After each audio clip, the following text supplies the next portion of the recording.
Oi, está começando o 41º episódio do 451 MHz, o podcast para quem lê até com os ouvidos.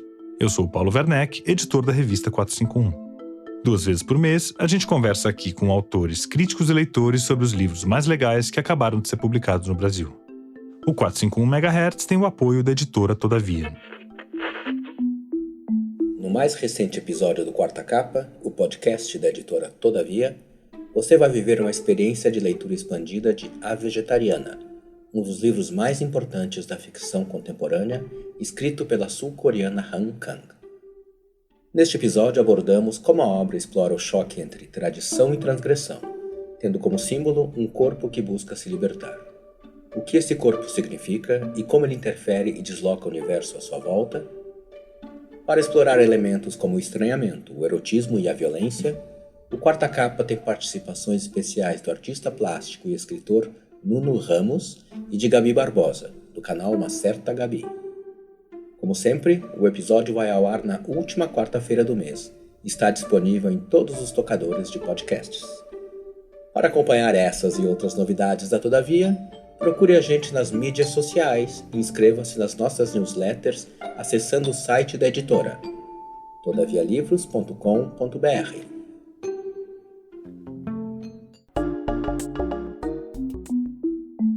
Lembrando que os assinantes da 451 têm 20% de desconto para compras no site da editora. Bom, agora a gente vai entrar no assunto do nosso programa de hoje. E nesse episódio a gente vai falar sobre o luto. Se no episódio passado a gente prestou uma homenagem ao professor Alfredo Bose, que morreu no mês de abril, dessa vez a gente está aqui para homenagear o grande psicanalista Contardo Caligares, que morreu aos 72 anos em decorrência de um câncer no dia 30 de março. A Maria Homem é psicanalista e ensaísta. No ano passado, ela publicou o livro Lupa da Alma, pela editora Todavia, que fala um pouco sobre essas perdas e essa situação que a gente está vivendo durante a pandemia.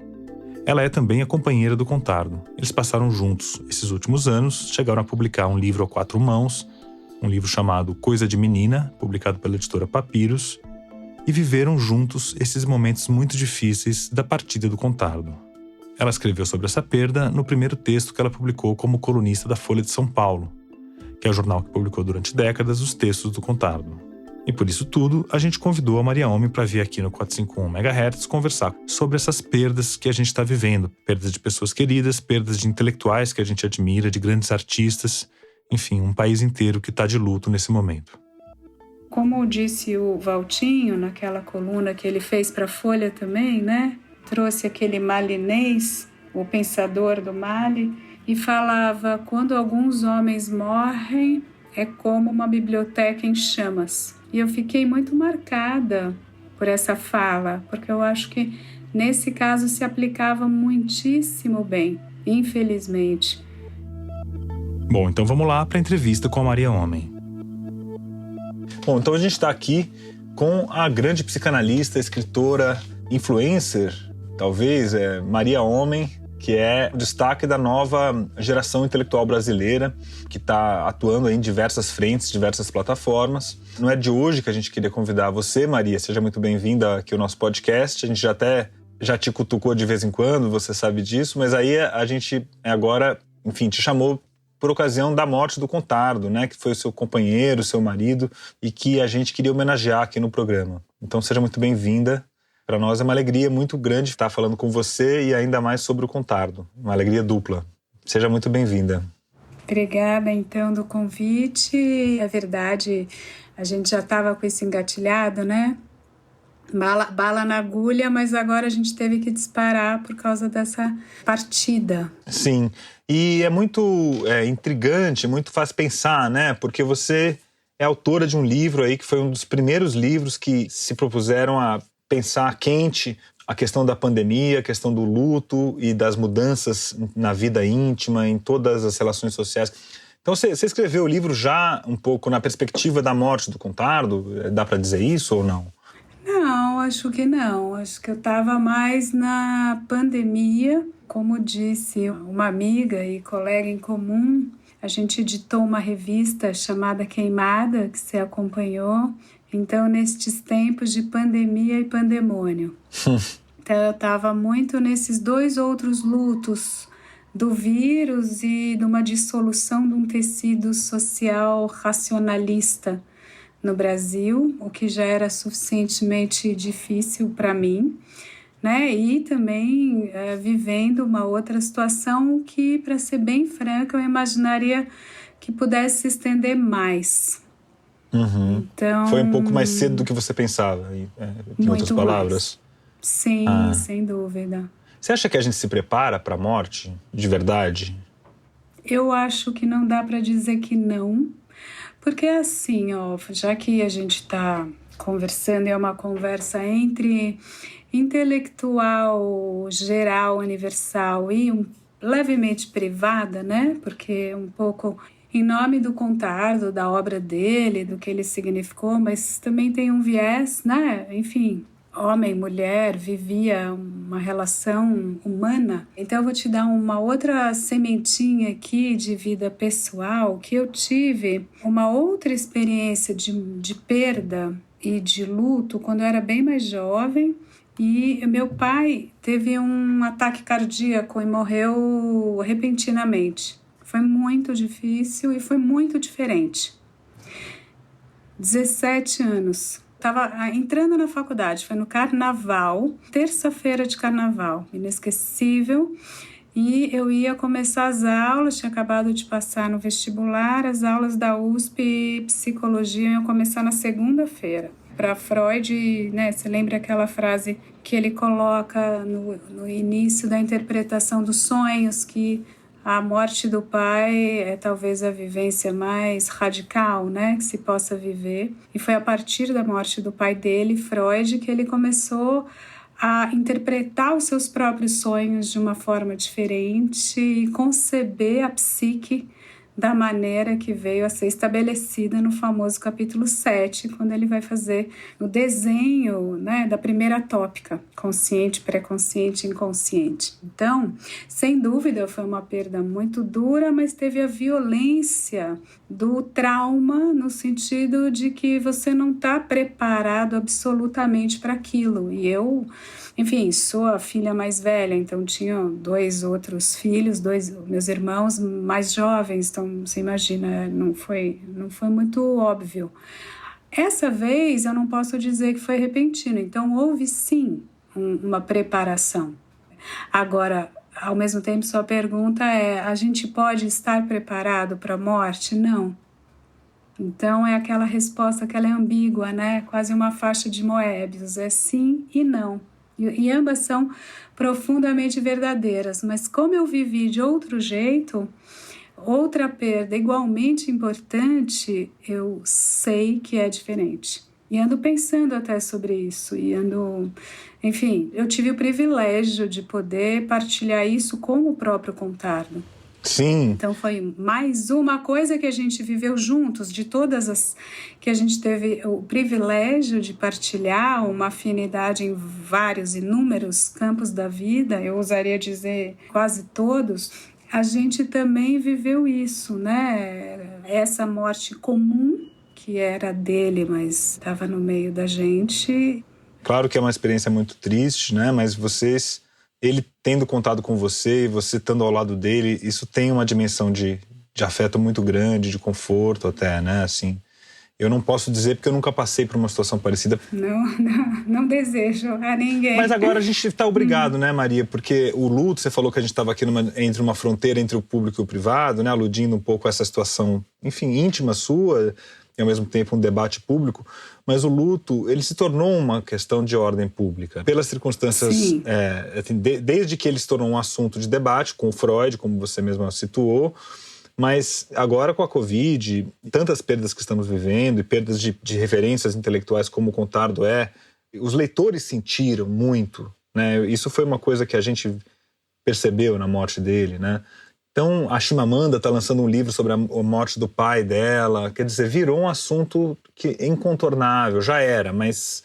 E que está junto desse caldo, né? Mas, sem dúvida, os leitores sentiram, as pessoas, os analistas. Eu recebi inúmeras mensagens, e não só eu, né? Várias pessoas, a própria Folha com a coluna, eles me falaram, vários me mandaram muitas coisas, e a Caterina Coltai, que é uma analista assim, da velha guarda, que eu gosto muito, uma húngara, francesa, italiana, uma mistura assim, bem interessante. Ela me disse: incrível como a morte do Contardo foi uma comoção nacional. Então reverberou, acho que tem também uma obra, né, uma palavra que ainda vai ser seguida, ainda vai ter seu tempo, né, de ir. Eu mesma estou fazendo 2 trabalhos diferentes que, enfim, tenho que mergulhar ainda e conseguir ter tempo físico e psíquico, né, espaço mental para fazer esse trabalho, mas ele deixou um livro pronto, que é O Sentido da Vida, e um outro que é a Bendita Tese, que ele defendeu há décadas e que é um calhamaço de 1000 páginas. Então ele estava fazendo essa revisão, queria cortar, a gente debatia muito isso. Defendeu na França nos anos 90. Você falou assim dessa comoção, eu acho que é muito própria de quem atua no jornal, em que a gente às vezes quando perde, a gente percebe que era maior do que a gente pensa, nossa percepção, né? Porque o jornal é uma coisa da ordem do dia a dia, da nossa rotina, né? Então a gente nem sempre valoriza tanto, eu digo isso como jornalista, tá? Mas aí quando um Contardo morre, a gente sente uma falta tremenda, né? É como um analista mesmo. E é muito legal isso que ele fez, que eu acho que é de transformar o jornal num divã. A gente tinha insights no café da manhã, né? Assim, sem dúvida. Cada coluna tinha um insight, né? Era muito legal isso, né? Criou uma popularização da psicanálise, né? Que hoje você mesma está vivendo no YouTube, vamos dizer assim, né? Ele foi um precursor aqui nessa popularização. Sem dúvida, esse lugar de tirar a psicanálise do espaço privado do divã, da análise individual, e colocar a cultura, o Brasil e a cultura humana como sujeito passível de um olhar analítico. Então, o sujeito da psicanálise, na verdade, o objeto do olhar analítico pode ser qualquer objeto. Então, ele foi um dos pioneiros em sair da ortodoxia, do setting analítico clínico. Na verdade, o Freud já fazia isso, né? O Freud foi de A a Z. Freud interpretou a Bíblia, Moisés, Shakespeare e Hoffmann, isso para ficar nos textos literários. Então, ele foi a antropologia, totem e tabu, a religião. O Freud era um leitor da cultura, tanto que eu mesma faço uns cursos de psicanálise, uns debates, além de palestras e tal, mas estou pensando até se o próximo vai ser de clínica e analisar alguns casos clínicos, ou se vai ser de sociedade, porque tem todo um viés e tem os famosos 4 grandes textos sociais do Freud, né? Psicologia das Massas, Totem e Tabu, Futuro de uma Ilusão e o Mal-Estar. Então, quem abriu mesmo essa porteira foi o Freud, só que o Freud ele é mais revolucionário do que os discípulos. Isso não é incomum, porque ele tinha um espírito livre, pensador, explorador, inventor. E o Contardo, ele tinha algo disso também, e o que ele radicalizou foi juntar com, eu vou usar aqui, a comunicação de massa, porque não é só o jornal. Ele foi para o jornal, ele foi para o teatro e foi para a televisão, fez a série Psi e ficou durante anos, né? Eu mesma acompanhei o trabalho que aquilo dá, roteiros, centenas de páginas de roteiro e pensar os diálogos. Ele era diretor geral, porque ele também não tinha um estilo que era faz aí para mim, gostava de, né, montar no seu cavalo e pegar as rédeas.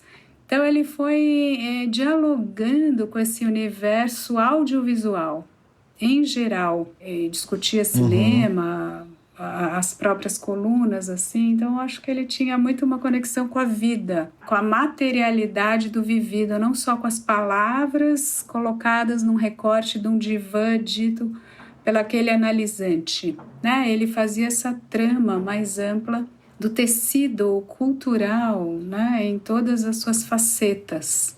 Pois é, ele ia de uma dimensão a outra. Por exemplo, você falou do Brasil, ele foi um intérprete do Brasil em grande medida, né? Foi um observador do Brasil que usou a psicanálise como ferramenta. Mas na semana seguinte ele estava falando de relações amorosas, ele estava falando de desejos, né, de qualquer um de nós, de mexer no casamento, de ciúme. Quer dizer, trazia várias dimensões, modulações, né, na coluna, né? Eu fui mais um leitor da coluna, eu preciso até ver a série Psi. Não foi por ali que eu entrei no trabalho dele, foi pelo jornal mesmo, né? E por essas referências. É um leitor. Você é basicamente, né? Agora, sim, tem o Hello Brasil, que eu acho que é um livro. O primeiro livro dele, né? Que foi lançado no Brasil.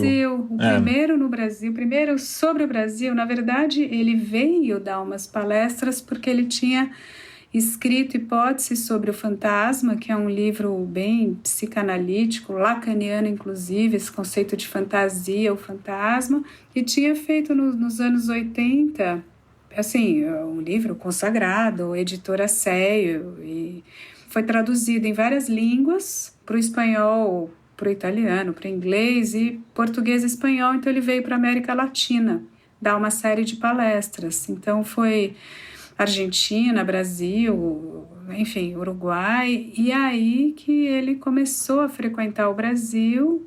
Aí então ele fez o primeiro livro em português sobre o Brasil, que é Hello Brasil, que foi editado há pouco tempo, que eu lembro desse processo, acho que foi com a 3 Estrelas, foi até o Alcino que editou e a Rita, e depois agora a Fernanda e a Rita Matar estão fazendo a reedição, que vai sair agora no meio do ano. Mas que maravilha! Furo de reportagem aqui do 451 MHz. Então temos aí uma reedição. É uma grande notícia. Até porque a editora 3 Estrelas estava encerrando as suas atividades, né? Isso está acontecendo nesse momento. E está abrindo essa editora nova da Fernanda Diamante. Fósforo, isso. A Fernanda, que foi editora da 451, foi fundadora junto comigo, depois editora de divulgação científica, e agora está, além da livraria Megafauna, abrindo a editora Fósforo, que é uma novidade incrível para a cultura brasileira, ainda mais tendo Contardo no catálogo. Começa com autores de peso. Então, em julho que deve sair, e é uma leitura que, assim, às vezes ambígua também, como que o olhar estrangeiro, ele é aquele que pode fazer as leituras mais perspicazes. O Pierre Verger, o Contardo, até o Thomas Skidmore, você pode ir. O Brasil não é um objeto óbvio. Então, acho que o Contardo era um leitor, assim, bastante plural disso também, né? Bom, agora a gente vai abrir um parêntese para um anúncio da editora Companhia das Letras.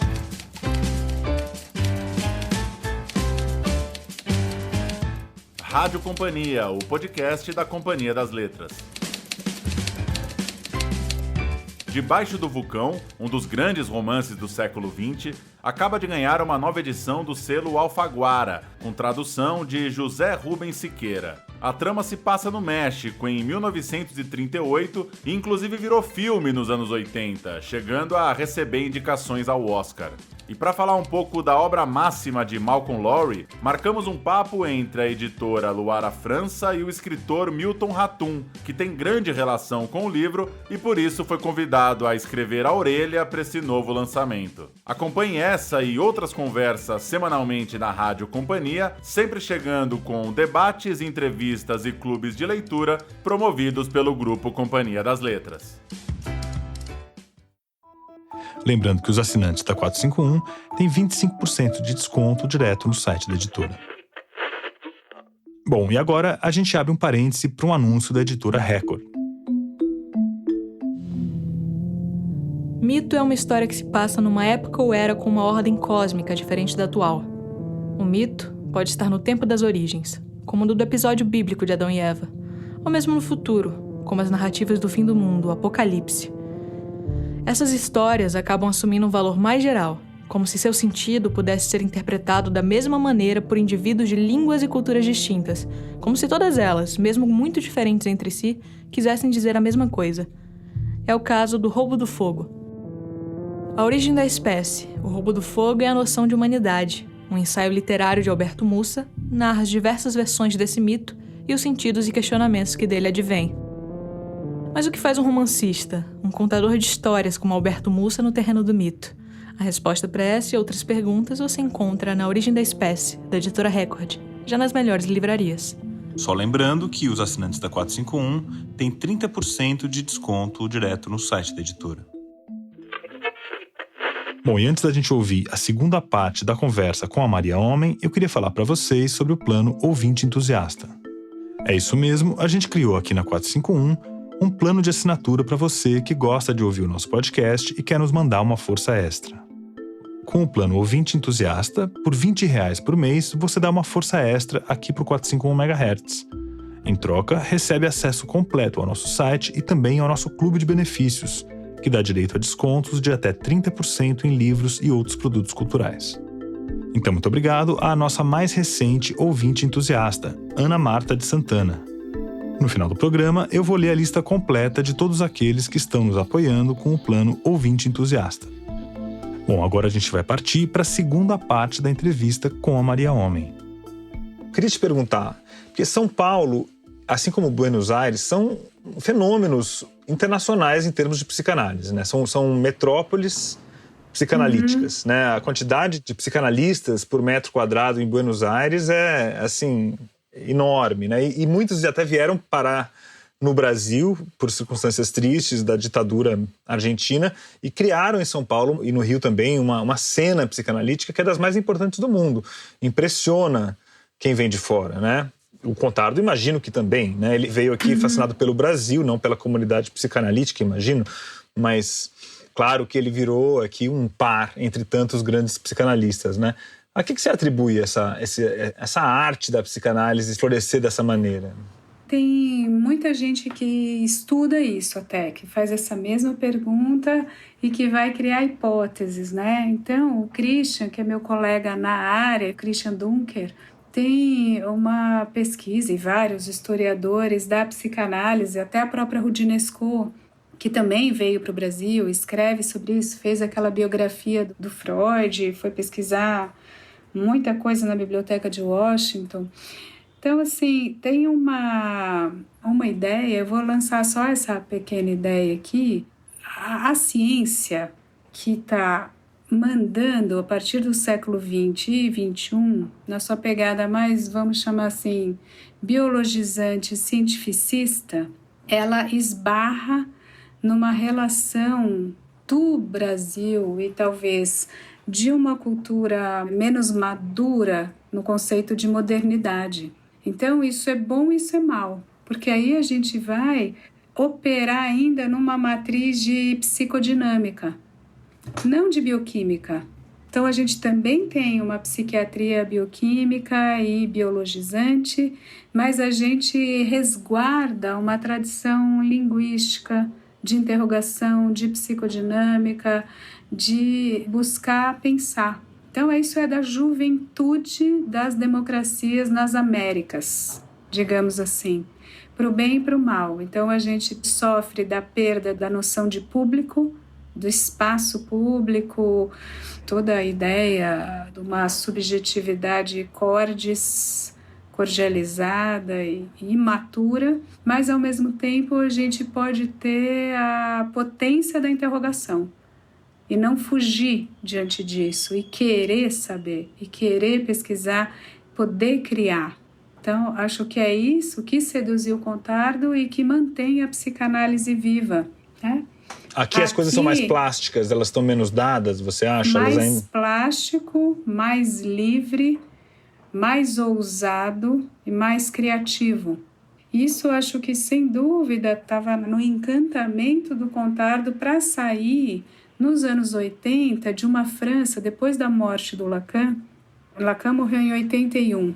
Então, você está lá numa época que, na Europa, é um pouco uma onda, neoliberal, que a França foi mais poupada do que a Inglaterra, mas ainda assim tem esse sabor que está lá. A Alemanha, Inglaterra, França, o coração da Europa está numa dissolução que é pré-Muro de Berlim, junto com uma ortodoxia, com uma lógica muito, né, de seguir as bitolas do que seria esperado do pensamento e dos grandes lugares de mestria, vamos dizer, a função patriarcal mais arraigada.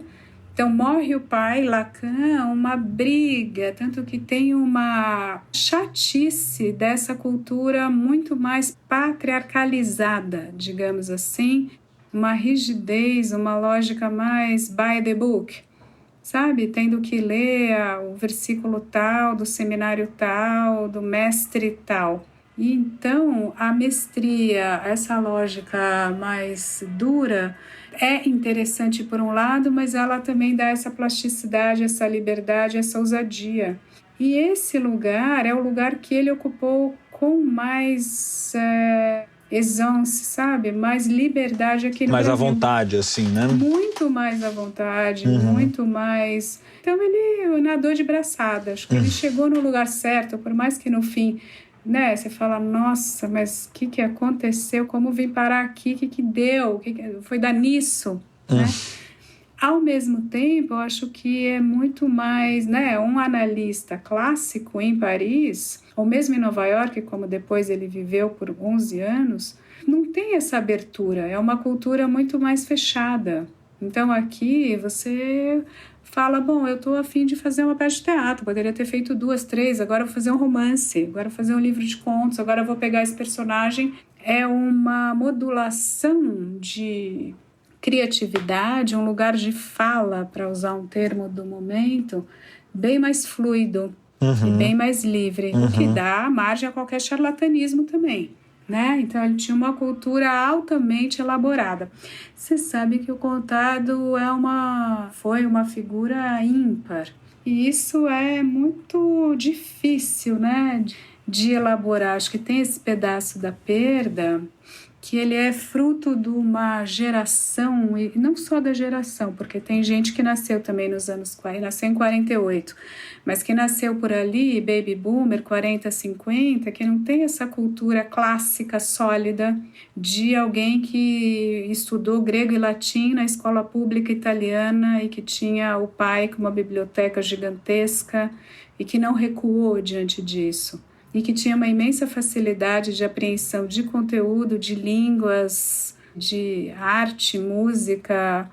Então, assim, como disse o Valtinho, naquela coluna que ele fez para a Folha também, né? Trouxe aquele malinês, o pensador do Mali, e falava, quando alguns homens morrem, é como uma biblioteca em chamas. E eu fiquei muito marcada por essa fala, porque eu acho que nesse caso se aplicava muitíssimo bem, infelizmente. Sem dúvida.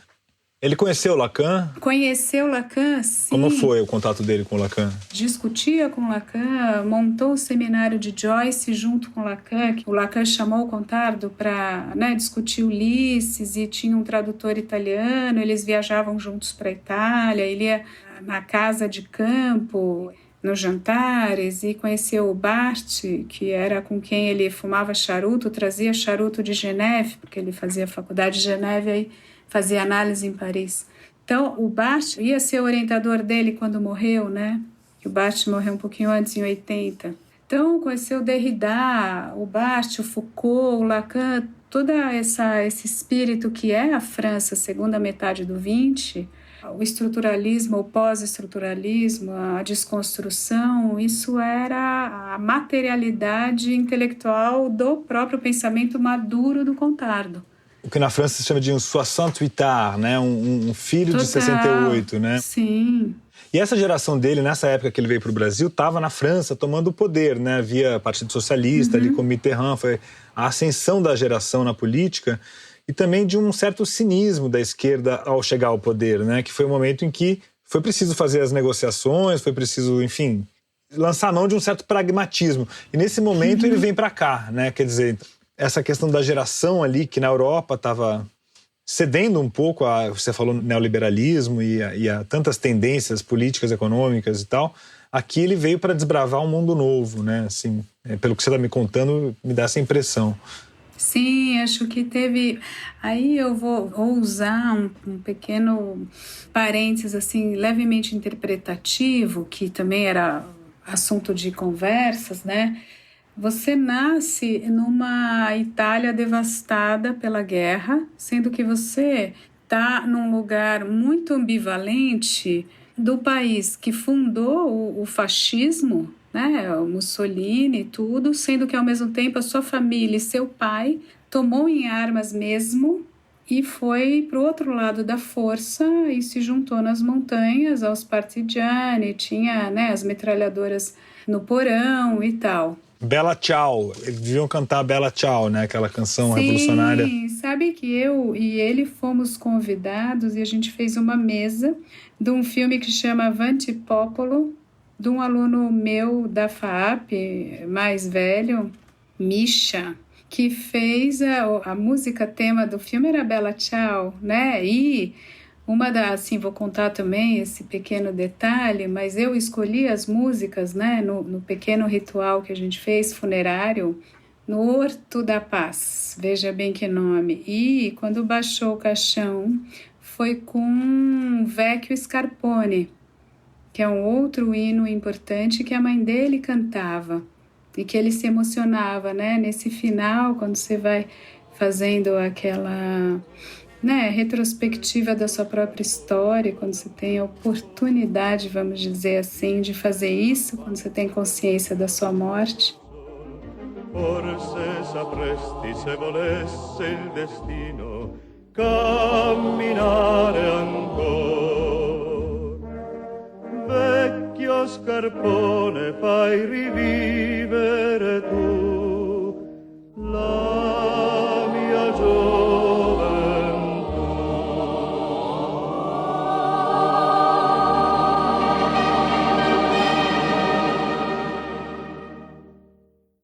Então, Bella Ciao, Vecchio Scarpone, hinos de resistência. Então, a Itália sempre foi um lugar ambíguo. Para ele, reverberou dessa maneira, essa vontade de sair, de explorar. Então, antes da França, na verdade, ele teve um grande amor, uma namorada que veio a ser mulher, que era americana. Então, antes de ser um 68, ele era um Califórnia 66, porque ela era americana da Califórnia e ele rodou os festivais, ia muito e ficava vários meses nos Estados Unidos. Então, Califórnia, Nova York, isso lhe é muito caro. Tanto que ele não quis a cidadania brasileira e ele, de fato, é cidadão italiano e cidadão americano. Ele tinha um passaporte americano, uma casa nos Estados Unidos. A gente ia muito para Nova York e é um lugar onde ele se sentia muito mais identificado como uma cultura de imigrações que se juntaram nesse melting pot que deu certo e que fez a revolução realmente democrática e moderna, muito mais eficaz que a Revolução Francesa.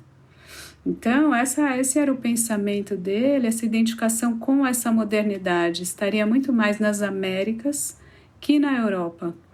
Então, quando ele sai dessa França, é também, imagino que é esse movimento análogo a essa saída da Itália, que tinha esses resquícios muito ancestrais. Uhum. E vem buscar isso na América, tanto do Sul quanto do Norte, né? E sim, América do Sul, sabe que Porto Alegre foi uma cidade que foi importante, tanto que ele morou primeiro em Porto Alegre e fundou com o Jerusalinski a APOA, que existe até hoje, que é uma instituição de respiro na psicanálise, que se degladia um pouco menos do que toda aquela guerra que existiu em Paris e na França toda e na Europa depois da morte do Lacan. Uhum. E eu li depoimentos sobre essa APOA, sobre a criação, em torno dele um pouco, que pareceu ali pelo que eu li. Muito, e que parece uma instituição muito admirada, muito querida pelos psicanalistas, né? Sim, mais respirável foi o Contardo junto com Alfredo Jerusalinski, que veio da Argentina. Então você vê o que é o Brasil. Eu adoro essa história, Paulinho, porque é, de alguma maneira, esse encontro de um argentino com um italiano, francês, americano, que vem para o Brasil na fronteira, ali meio nos Pampas, e que vai falar, vamos fazer um outro laço de discurso? Vamos sentar aqui, e foi todo um trabalho de costura para tirar cada uma do seu narcisismo particular e ultrapassar o que Freud chamaria de narcisismo das pequenas diferenças. Então foi uma realização também política interessante. Ele saiu dessa França que, né, os Soixante-Eitards estavam tomando poder e veio fazer outro tipo de laço de poder e de transmissão. Maria, você no começo da entrevista falou sobre a morte do seu pai, né, sobre esse peso da morte do pai, mas você também falou mais tarde sobre a morte do Lacan e de como isso teve um caráter, não sei se libertário para o Contardo. Eu queria te perguntar se a morte do pai, ela é libertária também, em que medida ela pode ser? Você falou, o Freud, quando morre o pai dele, é que ele vai lá e escreve algumas coisas decisivas. O Contardo morre o Lacan e ele ganha o mundo, né? Ele sai das asas. Como é que é essa ambiguidade da morte do pai, né? Que é tão difícil elaborar. Acho que essa é a pergunta mais analítica até agora, né? Ela é muito boa, acho que é bem aí o pulo do gato, né? Mas eu vou te responder com uma expressão, uma frase famosa do Lacan, como alguns, né, dos aforismos do Lacan, que é assim, a gente tem que ultrapassar o pai. Mas aí ele tem esse complemento, né? A condition de s'en servir. A condição de se servir dele, de se apoiar nele. É realmente um trick, assim, porque é bem isso, é libertação, mas se é pura libertação, pura destruição, você vai nadar no vácuo. Então, ao mesmo tempo, você, como diria o Freud também, né, falando em luto e melancolia, você pega um traço do outro, um traço do objeto perdido e incorpora, quase num ritual totêmico, que, enfim, tem toda uma discussão sobre o luto não é só isso, enfim, mas de qualquer maneira você vai poder dialogar com aquele que veio antes de você. Isso não é só uma questão do pai, isso é uma questão da cultura. Isso é o que eu chamei no Lupa da alma, o fio da filiação. É um fio, a gente não dá para romper. É um cordão umbilical paterno, vamos dizer assim. É o cordão da vida, ele é o DNA, é aquilo que sem aquilo você não é. Mas você também não é só o DNA, porque você também não é só duas cadeias que se juntaram, porque tem toda a epigenética, até materialmente, até em termos de genética. Isso está muito claro agora com o coronavírus, esses estudos que fazem com gêmeos. Gêmeo monozigótico, contrai Covid de um jeito, o outro do outro. Então você tem tudo aquilo que o ambiente colocou também para você processar, mesmo geneticamente, mesmo em termos proteicos e de neurotransmissor. Então, cada um é único. Pois é uma discussão que eu tenho com amigos às vezes. Eu falo assim, cara, a gente não repete os nossos pais. Não. É um fantasma nosso, né? A gente tem essa fantasia, não, você vai ser igual ao seu pai, você vai ser igual à sua mãe. É quase uma maldição que às vezes as pessoas brigando, elas, né? Mas aí você fala assim, não é possível repetir. Algumas coisas são, alguns padrões sociais, talvez, culturais, né? De comportamento, mas eu acho que a personalidade, ela não se replica, nem que a gente queira, né? Sabe por quê? Porque assim, como diria lá Heráclito, o rio não é o mesmo. Então, vamos dizer que você tem um traço muito importante, identificatório com o teu pai. E tenho. Sim, mas assim, ele não viveu nessa sala com essas várias caixas e esses LPs atrás de você, ele não respirou nessa sala com essa idade e não conviveu com essa mulher e esses filhos nesse bairro, não dá, entende? É isso, a gente é um ecossistema aberto em relação com o tempo inteiro. Tem toda a razão. Então, não tem, o conceito de repetição é um conceito dos mais interessantes e talvez dos mais problemáticos. Às vezes a gente tem tanto medo dessa maldição, desse fantasma, porque isso esconde um desejo profundo de colar naquilo. Então, é quase um lamento de que não é igual. Poxa vida, não é igual. Eu queria só te perguntar mais duas coisinhas que não são simples de responder. A primeira é, como que você está enfrentando o seu luto pessoalmente? Se você, desculpe se isso é uma pergunta íntima, mas que recursos você tem utilizado, dos mais prosaicos aos mais elevados? A que você tem recorrido para trabalhar essa morte recente ainda do Contardo. Você vê, né? Mas assim, do Conrado. Então, você vê como lapso, eu mesma vou interpretar. Quem tinha que interpretar o que é Conrado é você mesmo, mas como não dá tempo... Tem 2 Conrados enormes na minha vida, só para te avisar. Então agora manda. Não, então poxa, vai, é meu querido vai. amigo Conrado Corsaletti, que é editor do jornal Nexo, amigo de vida inteira, que é casado com a Júlia, diretora de arte da revista. E também o Conrado Hubner Mendes, que é nosso colunista do Laut, que é a seção de Liberdade e Autoritarismo, é um interlocutor importantíssimo e um grande amigo. Então você vê que nesse ato falho final aqui, você me pegou, hein? Você vê que eu mesma já associei com Conrad, né? Com o autor, e já colocaria de qualquer forma, são homens de letras, todos esses. E assim, a interpretação um pouco selvática que eu iria dar é assim, você está perguntando, bom, e como é para você elaborar a perda desse homem? E aí você me ajuda e mata outro. Você, né, o morto é Conrado.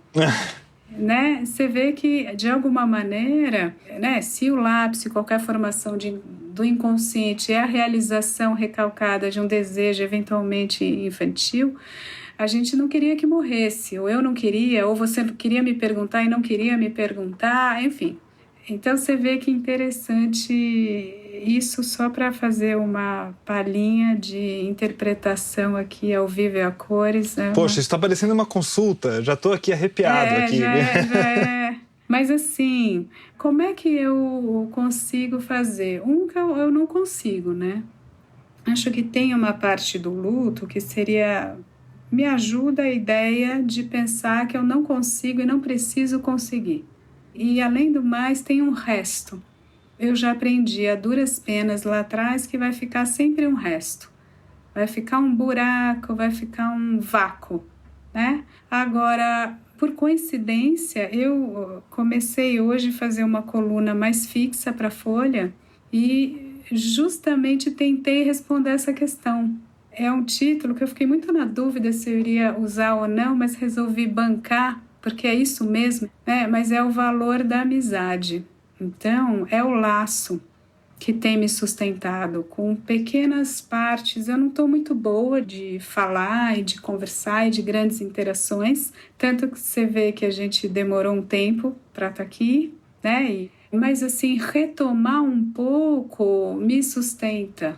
E é, de alguma maneira, bom que exista o outro para não te deixar ficar na sua toca em paz, ou não totalmente em paz. Eu acho isso, eu sei isso, mas tem um outro lado meu que está realmente na banheira e no Kindle. Eu falo um pouco agora, é o que dá para fazer, sabe? Então tem alguns pequenos rituais. Mas, assim, é bom também nessas horas você ter aquela frase clássica, ter um filho para criar. Então, eu sou obrigada a dar bronca e falar, mas vai tomar banho, não vai dar para fazer esse canal do YouTube agora que você quer fazer, não. Você vai dormir que amanhã tem aula. As suas aulas todas estão lá no YouTube, eu assisti algumas e é incrível o que você tem feito lá. Convido aqui todos os nossos ouvintes a visitar o canal da Maria lá, maratonar os episódios passados até que ela esteja de volta. Eu tenho feito também uns cursos mais fechados, Paulinho, assim, mais nessas plataformas de curso, sabe? Ou pelo próprio site meu. Então, tenho feito as coisas mais variadas também, mais abertas, mais fechadas, né? Mais estruturadas, mais livres. Vai indo da minha cabeça o que eu quero falar, ou às vezes uns cursos, né? Por exemplo, esse de psicanálise, 1, 2, 3, 4, com uma ordenação lógica, um pouco mais clássico. É muito bom poder contar com você. A gente está aqui te lendo e te ouvindo. Eu fiquei muito curioso em torno desse livro que você publicou com o Contardo, né? Que eu não sabia. O Coisa de Menina... Coisa de Menina, que é um livro que me escapou. Eu que sou editor de uma revista de livros. Olha... Escrever a 4 mãos? Vocês escreveram juntos? Então, foi assim, eles convidaram a gente, a série é Debates. E aí eles gravam, veio uma editora aqui, muito boa, aliás. Eles gravam, a gente ficou horas. Aí ela transcreve e transforma em texto uma primeira versão e depois a gente vai reescrevendo. Aí a gente debate, cada um faz ali as suas interpolações, acrescenta, altera, o outro relê e corrige.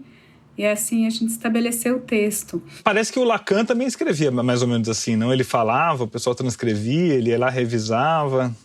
Interessante. O Lacan era seminário, tanto que a grande maioria ele nem revisava, e foi o genro dele, o Miller, que tinha o direito, e tem até hoje, não acabou, a fazer o estabelecimento do texto. Tanto que isso é uma das brigas intestinas, que eu nem vou entrar no mérito que eu falava ali no começo.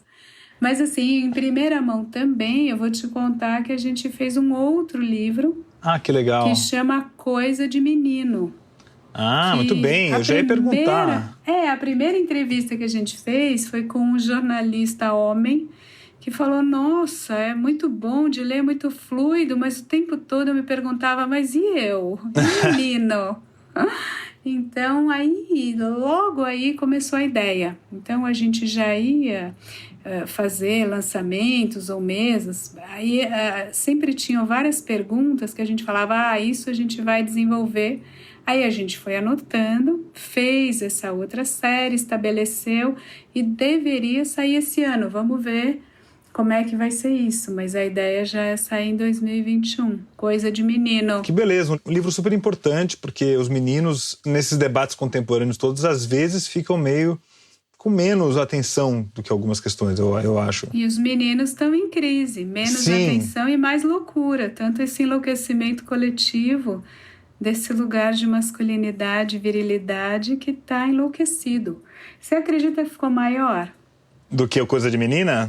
Sim. Ah, é? Ficou mais longo, ficou maior. Claro, a gente também fez vários adendos a este e várias coisas que surgiam depois, né? O pós-parto. Tem vários outros pontos que entraram e entrarão no Coisa de Menino. Muito bom e super importante. Vou ler os dois, que sou pai de menino e de menina também aqui. Bom, tem 1000 livros aí, pelo visto, para vocês inventarem. Vou te perguntar do livro de receitas do Contardo.